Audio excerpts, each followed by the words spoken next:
Assalamualaikum warahmatullahi wabarakatuh. Halo dulur Fitka Channel. Di video kali ini saya akan membahas tentang weton yang diincar, dijadikan tumbal pesugihan ya. Dan nanti saya akan kasih tahu tanda-tandanya seperti apa, juga bagaimana cara menghindarinya. Jadi monggo disimak sampai habis. Mudah-mudahan informasi dan wawasan yang saya sampaikan ini bisa bermanfaat bagi panjenengan. Wilujeng rahayu, sugeng midhangetaken.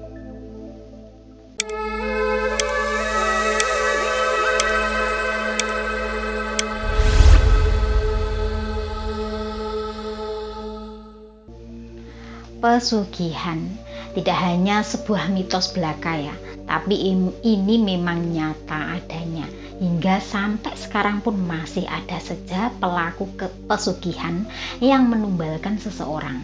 Nah, kalau di sini ya, saya tidak bisa menyebutkan wetonnya, walaupun tadi saya mengatakan weton yang diincar untuk dijadikan tumbal pesugihan. Tapi ini masih suatu prediksi ya, suatu penelitian yang belum ada ujungnya, nggak ada yang tahu ini, karena memang ada weton-weton yang diincar, yang diinginkan sebagai tumbal ya untuk jinnya ini, tapi jinnya ini milih lah, yang dipilih itu biasanya yang karakternya yang dia sukai ya itu weton apapun itu, tapi juga nggak tahu secara pastinya itu dia suka yang mana. Jadi saya harap ini untuk semuanya ya, tetap berhati-hati dan waspada. Nah, kalau zaman dahulu itu kalau yang dijadikan tumbal pesugihan itu biasanya itu ya anak kesayangan atau pasangan yang disayangi ya. Biasanya itu, kemudian saudara-saudara atau keluarga yang masih ada hubungan darah. Ini biasanya yang diambil itu anak ragil ataupun barep. Kemudian bisa juga orang lain ya di luar keluarga yang dikasih makan ya, yang dijadikan tumbal oleh pelaku pesugihan. Nah, ini biasanya ya yang dialami itu sakit mendadak, kemudian meninggal, atau mengalami kejadian-kejadian tragis seperti bunuh diri, kemudian kecelakaan, ataupun tiba-tiba itu sakit keras, dan intinya itu secara tiba-tiba. Nah, kalau di era modern ini lebih mudah lagi, nggak seperti dulu. Kalau di zaman sekarang ini tanpa berhubungan dengan pelaku pesugihan pun bisa dijadikan tumbal, karena yang sekarang ini nggak hanya manusia saja ya, jin itu juga upgrade ilmunya. Jadi tumbal itu bisa dipasang di jalan ya, seperti di perempatan, di jalan raya, kemudian bisa di tempat keramaian, kemudian bisa di jembatan ya.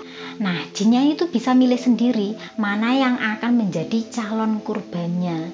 Nah, ini biasanya kalau di jalan raya ya ini biasanya terjadi kecelakaan, kemudian meninggal. Ini biasanya orangnya itu disilep ya, perhatiannya itu tidak fokus, diburamkan sehingga terjadi kecelakaan. Itu biasanya orang-orang yang pikirannya kosong ataupun sedang sedih, ataupun intinya dia tidak fokus sehingga mudah dialihkan. Atau bisa juga seseorang tersebut bunuh diri, kemudian bisa juga orang tersebut tiba-tiba sakit keras. Untuk diingat ya, weton atau seseorang yang dijadikan tumbal pesugihan itu biasanya tanda-tandanya itu sebagai berikut. Yang pertama, dalam waktu 1-3 hari orang tersebut itu mengalami gelisah, seperti tidak nyaman. Kalau kita lihat itu kayak orang bingungi gitu ya, bingung gitu. Nah, itu ciri-ciri yang pertama. Lalu yang kedua, sikapnya berubah. Ada yang emosi ya, mendadak jadi orang yang pemarah, emosian. Ada juga justru yang menjadi pendiam, ngelamun. Biasanya ini orangnya ini adalah orang yang lagi sedang depresi, kemudian orang yang sedang bingung, pikirannya penuh ya, terus suka melamun, kosong pikirannya. Nah, ini biasanya tanda-tanda bahwa dia ini akan dijadikan calon tumbal pesugihan. Kemudian perasaan yang sedih berkepanjangan, dan juga ini yang belum banyak diketahui orang ya, orangnya sombong, seneng remeh nih, kemelinti. Nah, ini bisa salah satunya ini. Ini yang banyak tidak diketahui. Kalau punya karakter kayak gitu itu biasanya sing disenengi karo jine. Kemudian yang ketiga, mengalami kedutan di bawah mata. Nah, kenapa demikian? Karena kedutan di bawah mata itu sebenarnya tanda ya, pemberitahuan dari alam bahwa seseorang itu akan sedih, arep nangis, arep diwe tondo, bahwa akan mengalami yang namanya kesedihan. Kemudian bisa juga tidurnya itu mengalami ketindihan atau sleep paralysis ya, yang mana seperti kayak dicekik, kayak ditindih ya sama makhluk halus, ataupun bisa juga mimpi buruk.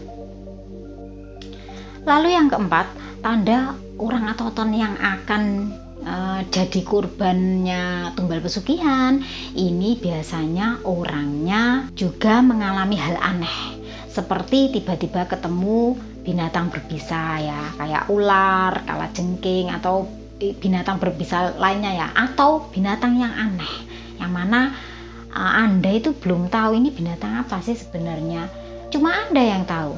Dan juga kayak rasanya itu apes gitu ya, apa itu dalam kesehariannya itu kok kayak gak bener ya, rasanya kok bikin moodnya itu rusak gitu ya, kok ngalami apes lah, bad mood lah. Nah seperti itu. Kemudian yang kelima, ini ngerasanya kok kerungon-kerungonen ya, seperti dibisiki, seperti kayak dipanggil namanya, padahal di situ tidak ada siapa-siapa, jadi kerungon-kerungonen. Dan parahnya bisikan itu kadang itu kayak nyuruh harus kamu gini, kamu gitu. Nah itu yang bahaya, yang biasanya kayak gitu itu orang yang mau bunuh diri ya, biasanya kayak gitu. Kemudian selanjutnya yang keenam, ini tandanya seperti ambon-ambonen, mencium bau ya, bau wangi atau bau anyir atau bau menyan, padahal di situ tidak ada sumber bau yang seperti itu, yang lainnya itu tidak mencium, hanya dia sendiri yang mencium. Itu untuk calon tumbal pesugihan ya, dia itu nyium kayak gitu. Tapi untuk orang yang memiliki spiritual ya tingkat tinggi, ataupun dia memiliki kodam, itu biasanya dikasih tahu sama kodamnya. Dia itu tahu, loh orang ini kok baunya wangi, orang ini kok baunya anyir, orang ini kok baunya kok berbeda ya. Dia sudah kayak dikasih tahu, wah ini kayaknya ada yang nggak beres dengan orang tersebut.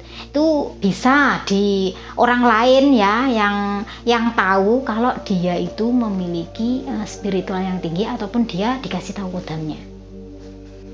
Dan yang ketujuh, ini tingkatnya sudah parah ini ya, tiba-tiba mendadak sakit, dan sakitnya itu cepet drop ya, langsung parah gitu. Dibawa ke dokter, diperiksakan, itu tidak ada diagnosisnya. Dalam arti ya dianggap sakit biasa, kadang cuma dibilang cuma sakit ringan ya. Oh ini mungkin hanya demam biasa atau apa gitu, tapi padahal yang dirasakan ini luar biasa, sakit parah. Pernah ya menemui itu, sering ya orang-orang yang didiagnosis dokter itu sakitnya itu yang pertama itu nggak diketahui sakitnya apa, padahal orangnya sudah parah, dan itu kadang dalam jangka waktu yang lumayan agak lama. Lah lama-lama nanti baru ketahuan. Nah itu sebenarnya itu tanda kalau orang tersebut kadang itu calonnya dijadikan tumbal. Jadi secara umum ketika Anda mengalami 7 tanda yang saya sampaikan ini, ya harap waspada dan hati-hati saja ya. Tentunya kita menginginkan diri kita yang terbaik supaya terhindar dari yang namanya bahaya ya. Nah selanjutnya bagaimana cara menghindarinya supaya tidak menjadi incaran ya pelaku pesugihan, supaya bisa selamat, bagaimana mengantisipasinya.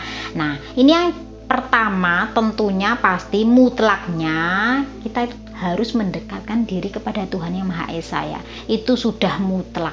Kenapa demikian? Karena tidak ada ya sesuatu yang bisa menyakiti kita, bisa berbuat jahat kepada kita tanpa izin Tuhan ya. Perlindungan Tuhan itu adalah perlindungan yang paling sakti genek tandingannya. Jadi itu yang pertama, mendekatkan diri pada Allah Subhanahu wa taala. Kemudian yang kedua adalah dengan cara puasa weton. Kenapa? Nah, puasa weton itu manfaatnya untuk mengaktifkan sedulur papat limo pancer ya, supaya mereka menjaga kita ya. Kalau ada sesuatu hal demikian, mereka menjadi perisai bagi kita, tahu sebelum hal itu mengenai diri kita. Kemudian yang ketiga dengan tirakat.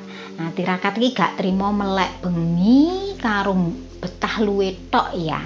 Tapi yang paling utama itu adalah iso ngunci hawa nafsu nih.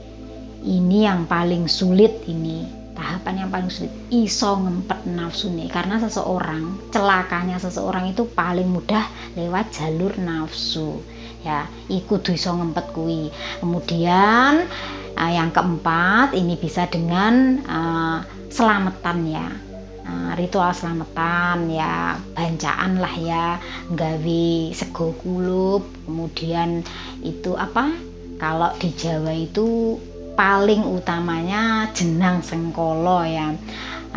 Itu perwujudan sedekah ya dulur, jangan diartikan sebagai musyrik ataupun yang lainnya. Itu perwujudan sedekah, cuma kalau di Jawa wujudnya seperti itu.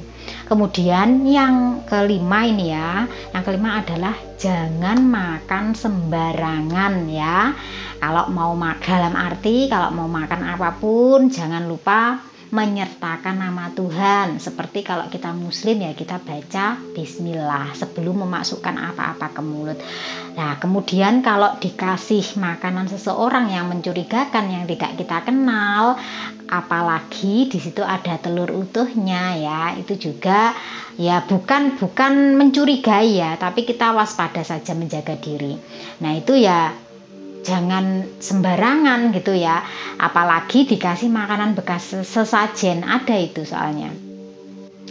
Saya tidak mengajari Anda untuk curiga pada seseorang, tapi tetaplah waspada ya, karena kalau terjadi apa-apa itu yang rugi bukan orang lain tapi diri kita sendiri. Nah, dari yang saya sampaikan ini mudah-mudahan bisa diambil sisi positifnya, bisa untuk waspada dan jaga-jaga, dan doa saya semoga kita ini selamat ya dari kejahatan diri sendiri, juga kejahatan dari yang tak kasat mata ataupun orang lain. Sekian dulur yang bisa saya sampaikan. Saya mohon maaf apabila ada kekurangan dalam penjelasan. Saya Fitrika. Salam Rahayu. Wassalamualaikum warahmatullahi wabarakatuh.